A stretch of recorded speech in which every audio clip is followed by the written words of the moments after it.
오늘 우리에게 주신 하나님 말씀은 학개서 1장 1절에서 6절의 말씀입니다. 학개 1장 1절에서 6절의 말씀. 이 말씀을 제가 봉독해 올리겠습니다. 다리오 왕 제2년 여섯째 달 곧 그 달 초하루에 여호와의 말씀이 선지자 학개로 말미암아 스알디엘의 아들 유다 총독 수룹바벨과 여호사닥의 아들 대제장 여호수아에게 임하니라. 이르시되 만군의 여호와가 이같이 말하여 이르노라. 이 백성이 말하기를 여호와의 전을 건축할 시기가 이르지 아니하였다 하느니라.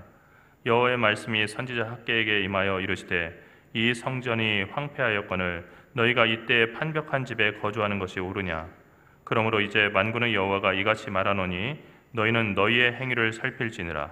너희가 많이 뿌릴지라도 수확이 적으며 먹을지라도 배부르지 못하며 마실지라도 흡족하지 못하며 입어도 따뜻하지 못하며 일꾼들이 삭을 받아도 그것을 구멍 뚫어진 전대에 넣음이 되느니라.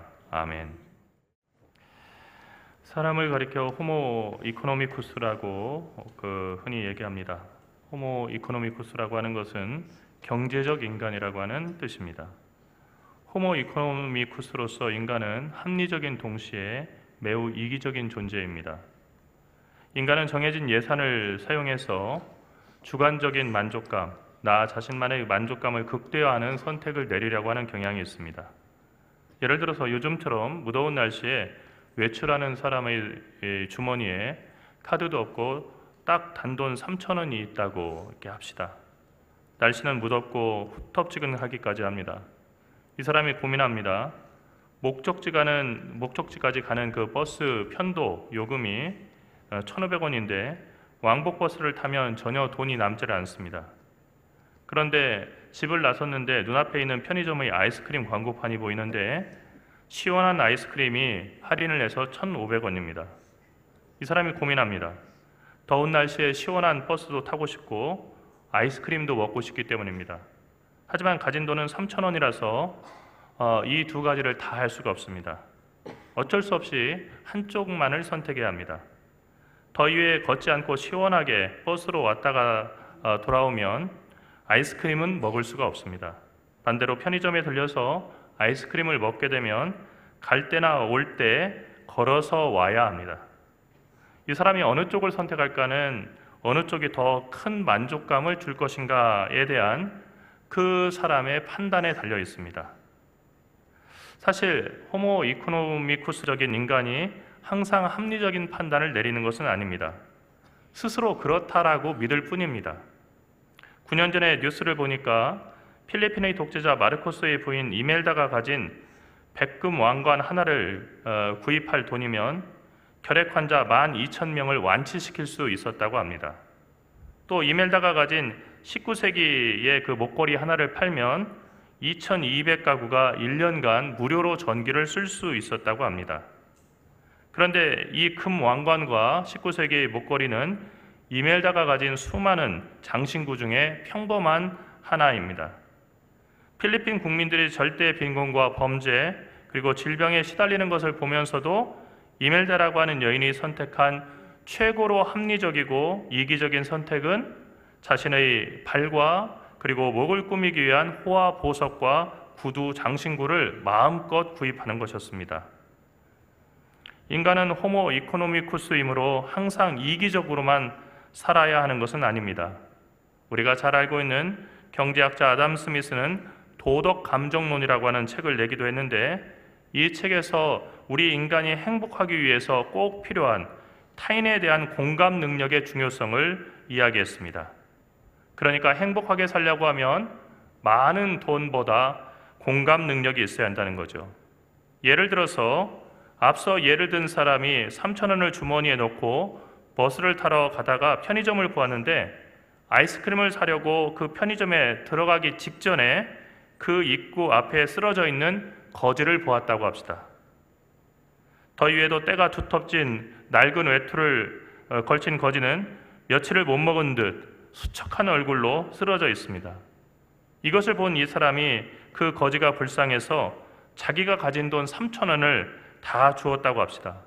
이제 이 사람은 더위를 식힐 아이스크림도 먹을 수 없고 목적지까지 왔다 갔다 하는 동안 에어컨이 나오는 시원한 버스를 탈 수도 없습니다.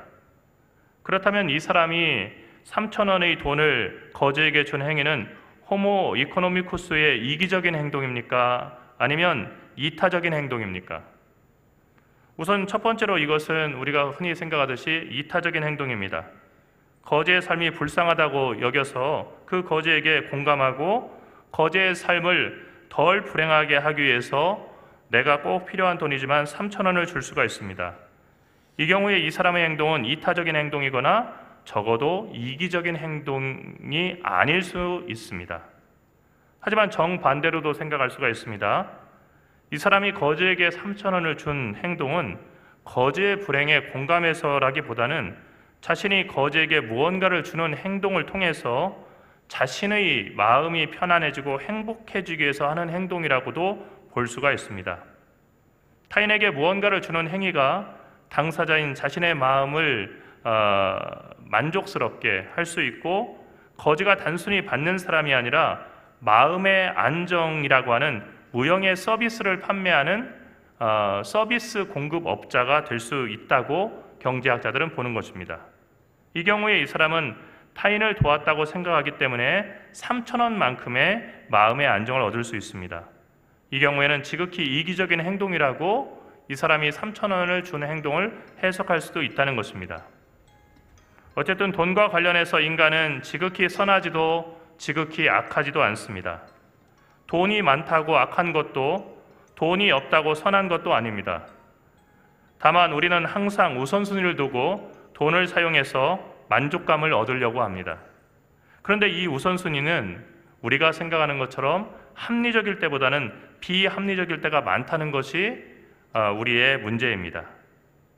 현실의 삶에서 아무리 우리가 믿음으로 산다고 할지라도 돈이 전혀 없이 살 수는 없습니다. 그렇다고 해서 돈만 있으면 아무 문제 없이 살 수 있는 것도 아닙니다. 돈이라고 하는 것은 도구입니다. 그런데 그 도구는 누구의 손에 들려서 어떻게 사용되냐에 따라서 강도의 칼처럼 사람을 죽이는 도구가 될 수 있고, 의사의 메스처럼 사람을 살리는 도구가 될 수 있습니다. 신약 성경에서 디모데에게 보낸 첫 번째 편지가 나오는데, 이 편지에서 바울은 돈을 사랑하는 것이 일만 악의 뿌리가 되나니 이것을 사모하는 자들이 미혹을 받아 믿음에서 떠나 많은 근심으로써 자기를 찔렀도다라고 얘기했습니다. 돈을 사랑하는 것은 모든 악의 뿌리가 되고, 돈을 사랑하는 그 순간부터 미혹을 받아서 믿음에서 떠나게 된다. 그래서 늘 근심하게 된다라고 사도 바울은 강력하게 경고를 한 것입니다. 나는 그렇지 않고 아무리 많은 돈을 벌더라도, 그리고 로또에 당첨되더라도 나는 선하게 살 수 있다라고 우리는 생각하지만, 그러나 역사가 보여주는, 그리고 성경이 보여주는 아주 분명한 증거를 통해서 보면 우리도 다르지 않다는 것을 알 수 있습니다. 돈을 좋아한다는 것은 이해가 되지만 돈을 사랑한다고 하는 표현을 쓰는 것은 과하지 않는가라고 생각하는 분도 있을 겁니다. 하지만 현대사회에서 사랑이라고 하는 말은 이미 성경에서 사용할 때 그 의미의 빛을 잃어버리고 함부로 사용되는 말입니다. 예를 들어서 맥도날드라고 하는 햄버거 기업의 CM송에 이런 가사가 나옵니다. I love McDonald's, I love McDonald's, I love their fries, I love their burgers, I love McDonald's, I love McDonald's. 내가 사랑하는데 맥도날드의 햄버거를 사랑하고 프라이를 사랑하고, 그래서 나는 맥도날드를 사랑한다는 것입니다. 맥도날드 햄버거 프라이가 맛있다고 느끼는 그것은 개인의 취향이고 그럴 수 있습니다. 그래서 자주 사 먹을 수 있죠. 그런데 그렇기 때문에 버거를 사랑하고 그 감자튀김을 사랑한다는 말은 문제가 있습니다. 성경은 하나님을 사랑하라, 내 이웃을 내 몸과 같이 사랑하라고 말하지만 먹을 것을 사랑하라거나 옷과 신발을 사랑하라고 하지는 않습니다. 오히려 정반대의 이야기를 합니다. 성경이 우리 인간을 죄인이라고 정의하는 이유가 바로 여기에 있습니다. 우리는 사랑해야 할 대상인 하나님과 이웃을 사랑하지 않고 사랑해서는 안 되거나 사랑할 필요가 없는 대상을 사랑하는데 우리의 인생의 시간과 모든 자원을 낭비하기 때문입니다. 그 왜곡된 사랑이 강렬해질수록 우리는 하나님을 멀리 떠나고 이웃을 멀리 떠나게 된다는 것이 성경의 경고입니다. 우리는 먹을 것을 사랑하고 옷과 신발을 사랑하며 특정 브랜드의 집을 사랑하는 시대를 살아갑니다. 우리는 애완동물을 사랑합니다. 프라다에서 나온 개줄은 그 가격만 50만 원이 넘는 것도 있습니다. 개줄입니다. 구찌에서 나오는 개 코트가 있습니다. 개가 걸치는 코트가 있는데 현금가로 133만 원이나 된다고 합니다. 물론 이런 것들을 사시는 분들 입장에서는 내가 내 돈 가지고 사랑하는 개를 위해서 사주는데 무슨 문제가 있겠는가라고 항의할 수 있겠지만 항상 그렇듯이 뭐든지 지나친 것은 문제가 됩니다. 무엇보다도 우리가 먼저 사랑해야 할 대상을 외면한 채 그 사랑을 엉뚱한 데 쏟고 있다고 한다면 그 사랑은 우리가 생각하는 것처럼 순수한 사랑이 아니고 하나님께서 원하시는 온전한 사랑이 아니기 때문입니다. 우리가 가진 모든 물질과 시간과 힘은 엄밀하게 말해서 영원히 우리 것이 아닙니다. 잠시 세상을 살아가는 동안에 우리에게 하나님께서 맡기신 도구입니다. 그 도구로 우리는 하나님의 뜻이 하늘에서 이루어진 것처럼 땅에서도 이루어지기를 바라면서 그 물질을 사용해야 합니다. 그래서 성경은 우리 모두가 하나님의 청지기다라고 말합니다. 청지기는 주인의 곳간을 맡아서 관리하던 충성스러운 집사였습니다. 종이지만 가족보다도 더 믿어서 그 곳간의 열쇠를 맡기고 언제든지 곳간의 문을 열어서 그 안에 들어있는 모든 재산들을 마음껏 관리할 수 있도록 맡기는 그런 종이 청지기입니다. 하지만 이런 신뢰에도 불구하고 청지기는 주인이 아니고 맡아 관리하는 사람일 뿐입니다. 청지기 주인이 전적으로 맡겼기 때문에 주인의 재산을 사용할 수 있지만 그 물질을 사용하는 곳이나 방법은 철저하게 주인의 뜻을 따라야 합니다. 이렇게 본다면 우리도 우리에게 주어진 물질과 시간, 권력을 맡기신 하나님의 뜻을 끊임없이 물으면서 그 뜻을 따라가야 합니다. 그 뜻을 상실하는 순간 우리는 횡령자가 되고 도둑이 되는 것입니다. 애완동물을 사랑하고 그 동물을 위해서 무언가 해주는 것이 잘못은 아닙니다. 하지만 우리는 제한된 물질을 어떻게 사용하는 것이 하나님을 가장 기쁘시게 할 수 있는 것인지를 고민해야 합니다. 애완동물을 갖다가 사랑하고 애완동물을 위해서 애완동물이 기뻐하는 일을 할 수 있습니다. 하지만 지구촌 안에 그리고 우리 주변에 정말로 기본적인 양식이 없어서 굶어 죽어가는 사람들이 허다하고 그 사람들의 매일같이 수천 수만이 나오는 그런 환경 속에서 그 사람들을 외면한 채 개만 생각한다고 한다면 그것은 무언가 잘못된 것입니다.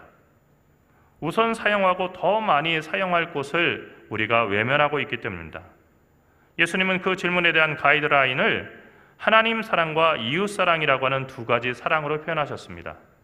우리가 살아가면서 해야 될 일 여러 가지가 있겠지만은 하나님을 사랑하고 하나님의 형상으로 지음받은 인간의 존엄성을 회복하기 위해서 인간을 사랑하는, 이웃을 사랑하는 그 일에 가장 힘써야 한다고 보신 것입니다. 주전 520년 다리오 왕 제2년에 하나님의 은혜로 이스라엘 백성들은 유다 총독 스룹바벨과 대제사장 여호수아와 함께 그리운 고국으로 돌아오게 됐습니다. 학개라고 하는 이 예언서는 바로 그러한 이스라엘 백성들의 이야기입니다. 포로에서 자유인이 된 이스라엘 백성들은 이제 많은 꿈과 그리고 기대로 부풀어 올랐습니다. 하지만 하나님께서는 이스라엘 백성들에게 무엇보다도 바벨론에 의해서 파괴되고 폐허가 된 하나님의 성전을 건축하라고 명령하셨고, 그리고 그 건축의 과정이 쉽지 않았습니다. 유다인들은 성전을 재건축하기 시작했지만 건축한 지 얼마 안 돼서 16년간 그 건축이 중단된 상태로 머물러 있었습니다. 논산훈련소 앞에 한 그 모텔 건물이 있습니다. 그 건물은 적어도 30년 가까이를 갖다가 그 시멘트만 이렇게 시멘트로 지어진 채 전혀 꾸미지 못하고 방치되고 있는 건물입니다. 법적인 그 분쟁이 있어서 그 건물을 쓰지도 못하고 정말로 다 지어놓고 그 건물을 갖다가 근 30년간 그냥 지켜만 봐야 했습니다. 그런데 유다인들이 성전 재건축을 시작했는데 16년이라고 하는 긴 시간을 아무것도 하지 못한 채 중단된 채로 있었다는 것입니다. 외부적인 원인은 사마리아 사람들의 방해 때문이었습니다. 사마리아 사람들은 성전 건축에 자신들도 참여하기를 원하고 나도 좀 포함시켜 주시오 라고 얘기했습니다. 하지만 유대인들은 이들이 포로기 동안에 이방 민족과 혼인을 해서 피를 섞었고 신앙을 변절시켰다고 하는 그 이유로 성전 재건축이라고 하는 거룩한 하나님의 일에 참여할 수 없다는 엄격한 입장을 나타냈습니다. 그렇게 되자 사마리아 사람들은 성전 건축을 방해하는 가장 큰 방해자가 되어서 민원을 넣기도 하고 직접적으로 세를 과시하면서 공격하기도 하면서 성전 재건축을 막았습니다. 이스라엘 백성들은 자신들이 성전을 건축하려고 했지만 사마리아 사람들 때문에 건축하지 못한다고 불평하면서 하나님께 아뢰었습니다. 하지만 이것은 핑계였다는 것이 오늘 이 학개서가 쓰여진 그런 근본적인 취지이고 학개서의 메시지입니다. 학개에게 임한 하나님의 말씀은 성전 재건축이 중단된 진짜 원인이 무엇인지를 보여주고 있습니다. 그것은 바로 유다 백성들의 안일함 때문이었습니다. 오늘 읽은 2절의 말씀을 보면 하나님은 이 백성에게 말하기를 여호와의 전을 건축할 시기가 아직 이르지 아니하였다 하느니라. 이 백성이 말하기를 여호와의 전을 건축할 시기가 아직 이르지 아니하였다 하느니라.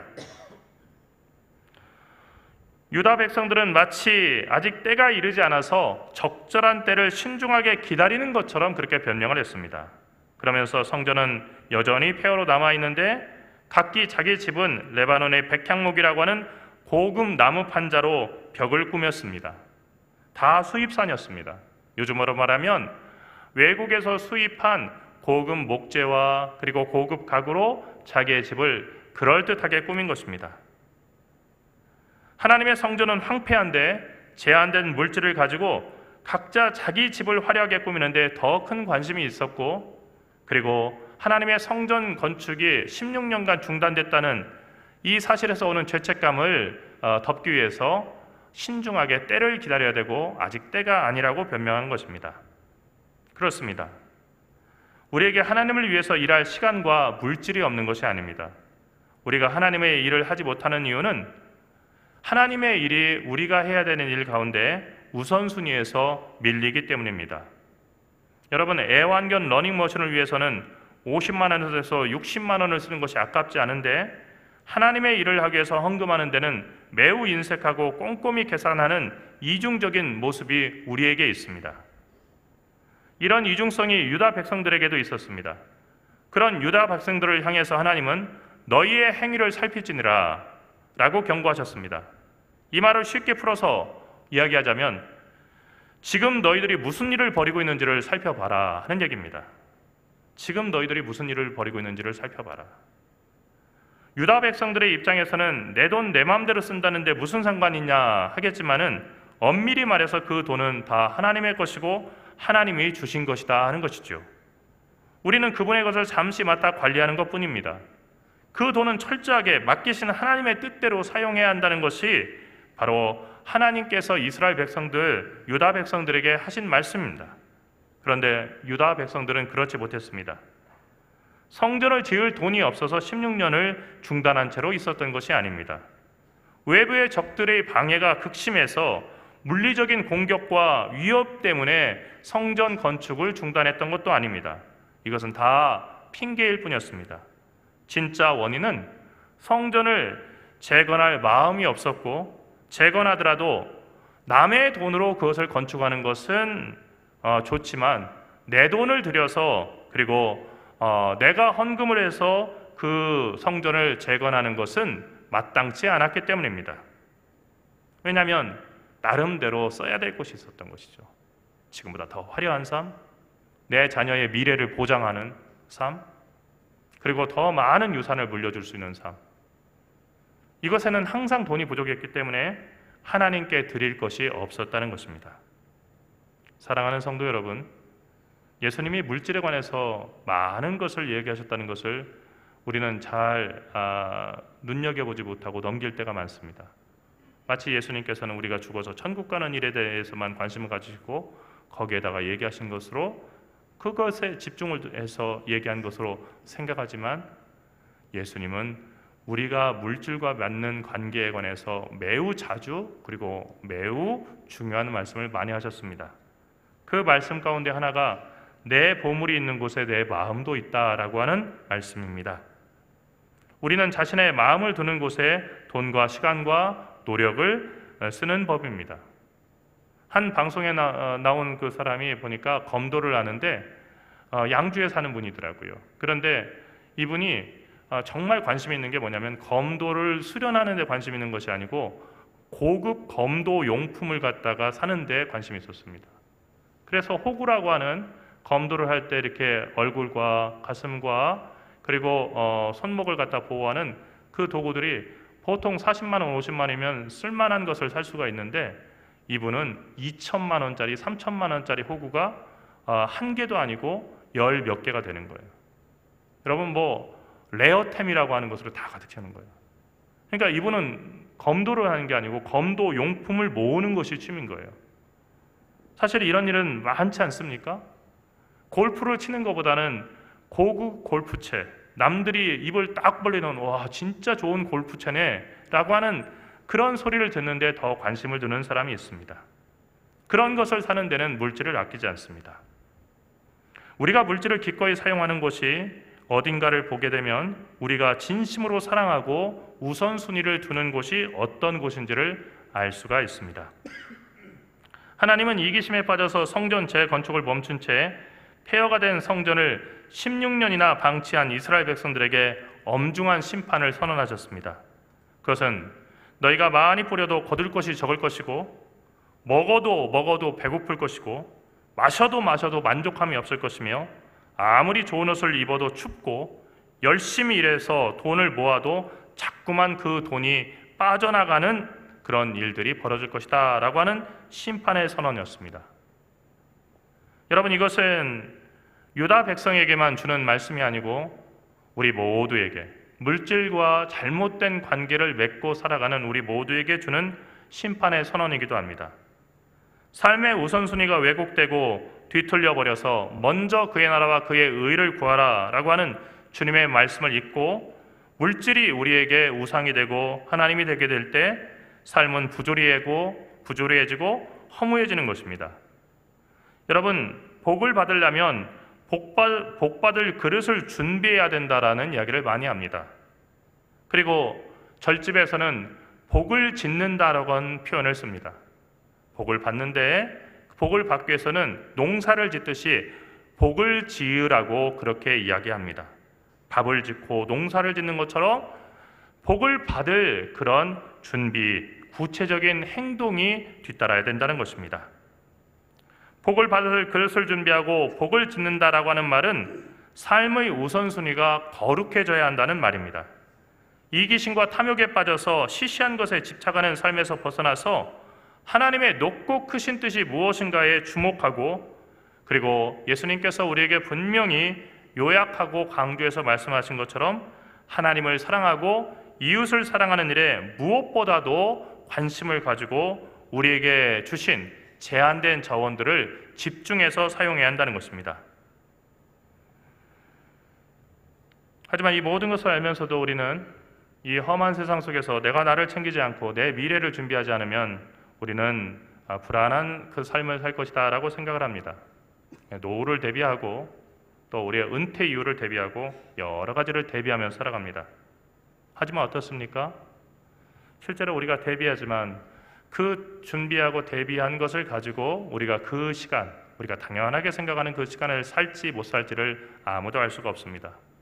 그리고 모든 것이 다 완비됐다고 생각하는 그 순간에 갑작스럽게 찾아온 그 질병과 사고와 그리고 삶의 어려운 역경은 우리의 모든 예상을 깨버리고 우리가 전혀 생각하지 않았던 그런 삶의 시나리오가 펼쳐지는 것을 우리에게 경험하도록 그렇게 우리를 이끕니다. 여러분, 자기가 자기 밥그릇을 챙기는 사람에게는 하늘의 복이 임할 기회가 없습니다. 내가 내 삶을 위해서, 나만을 위해서 이기적으로 내 밥그릇을 챙기려고 하는 그 사람에게는 하나님께서 복을 주실 기회가 없다는 것입니다. 오직 하나님의 나라와 그분의 의를 위해서 하느라 자기 것을 챙길 겨를이 없이 살아야 합니다. 이것이 가장 지혜로운 삶입니다. 그때 그리하면 이 모든 것을 너희에게 더하여 주시리라. 그리하면 이 모든 것을 너희에게 더하여 주시리라 라고 하는 하늘의 축복이 그 사람에게 임하기 때문입니다. 대지야구라고 하는 말이 있습니다. 큰 지혜는 어리석어 보이는 것입니다. 정말 지혜로운 인생을 살아가는 사람은 이 세상 사람들의 눈에는 어리석어 보이는 것입니다. 우리의 삶이 왜 이렇게 곤고합니까? 우리가 고민하고 애쓰고 정말로 잠을 못 이루면서 미래를 대비하는데 우리의 삶이 왜 늘 불안하고 또 우울하고 답답합니까? 그것은 우리가 너무나 세상의 그 기준에 따라서 지혜롭게 살아가기 때문입니다. 하나님의 말씀은 세상 사람들이 볼 때는 걸림돌이고 어리석어 보이는 것입니다. 하나님의 말씀대로 살아가는 사람이 반드시 승리한다는 것을 성경은 이야기하고 있지만 우리는 그것은 성경의 말씀이고 현실에 맞지 않다라고 생각하면서 자기 나름대로 지혜로운 삶을 그렇게 생각하고 그리고 추론하고 그리고 판단하면서 하나님의 뜻과는 상관없이 살아가는 것입니다. 그래서 우리 삶이 어려운 겁니다. 예수님의 말씀에 귀를 기울이십시오. 또한 오늘 이 학계를 통해서 이스라엘 백성들에게 경고하신 하나님의 말씀에 귀를 기울이시기 바랍니다. 너희의 행위를 살피시느라 지금 너희들이 하고 있는 일이 무엇인지를 한번 생각해보라 하시는 하나님의 말씀을 생각해보고 과연 지금 여러분의 삶이 하나님의 뜻에 잇대어서 하늘의 크신 지혜를 따라 살아가는 삶인지 아니면 이 세상의 지혜를 따라 살아가는 삶인지 살펴볼 수 있는 그런 한 주가 또 되기를 바랍니다. 기도하겠습니다. 살아계신 하나님, 은혜와 사랑을 감사합니다. 주님을 믿는다고 하지만 우리는 눈에 보이고 손에 잡히고 그리고 우리가 셀 수 있는 돈을 신뢰하고 물질을 신뢰합니다.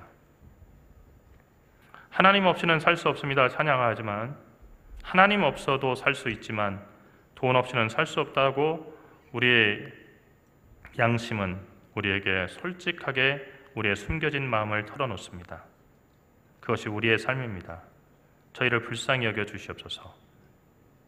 어리석음을 지혜로 여기고 지혜로움을 어리석음으로 여기는 이 시대의 유행을 따라 살아가는 삶에서 벗어나게 인도하여 주시옵시고 하나님 앞에서 부유한 자로 서게 인도하여 주시옵소서. 맡기신 것을 내 것처럼 함부로 횡령하고 그리고 내 것인 양 유용하고 살아가지 않도록 인도하여 주시옵시고 오직 하나님의 뜻에 따라서 맡기신 생명과 물질과 건강과 그리고 우리에게 주신 힘을 제대로 잘 사용할 수 있게 인도하여 주시옵소서. 사랑하시는 우리 주 예수 그리스도의 이름으로 간절히 기도드리옵나이다.